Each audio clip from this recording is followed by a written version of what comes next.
bonjour à tous, merci de nous rejoindre aujourd'hui sur les économiens.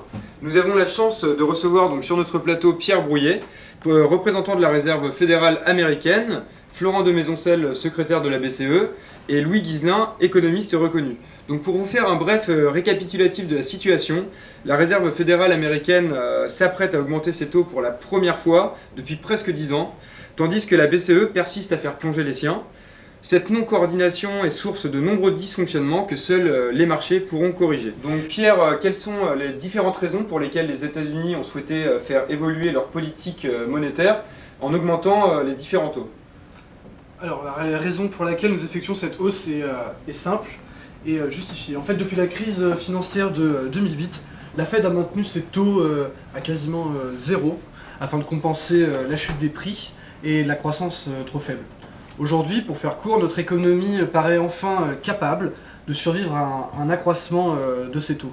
Le chômage a reculé jusqu'à 5%, c'était l'un de nos objectifs de base, avec une croissance et une hausse des prix à environ 2%. Augmenter les taux d'intérêt permettrait de limiter l'inflation et nous laisserait des marges de manœuvre en cas de nouveau ralentissement économique.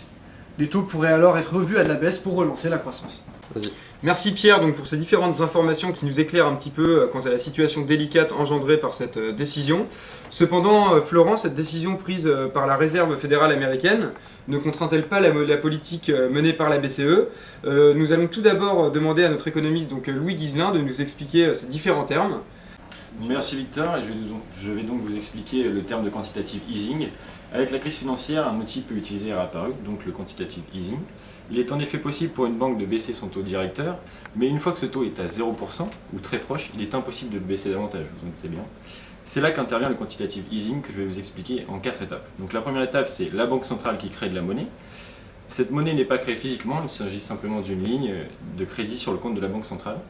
La deuxième étape, c'est pour injecter cet argent fraîchement créé, la banque centrale achète des bons souverains aux institutions financières telles que les banques, les compagnies d'assurance et les fonds de pension. En troisième lieu, les banques se retrouvent donc avec davantage de cash qui peut être ainsi prêté plus facilement et à un taux plus faible aux entreprises et aux ménages dans le but de booster l'investissement et la consommation. Et la quatrième étape, la dernière, une fois que la croissance retrouvée grâce à la hausse de l'investissement et de la consommation, la banque centrale doit en théorie vendre les bons souverains précédemment achetés et détruire la monnaie qui a été créée. Si l'intervention est totalement stérilisée, la monnaie créée au moment de la crise pour booster l'investissement doit être détruite ensuite pour éviter les pressions inflationnistes. Merci Louis donc, pour vos différentes explications. Alors donc Florent, cette décision prise par la Réserve fédérale américaine ne contraint-elle pas la politique que vous menez au sein de la BCE?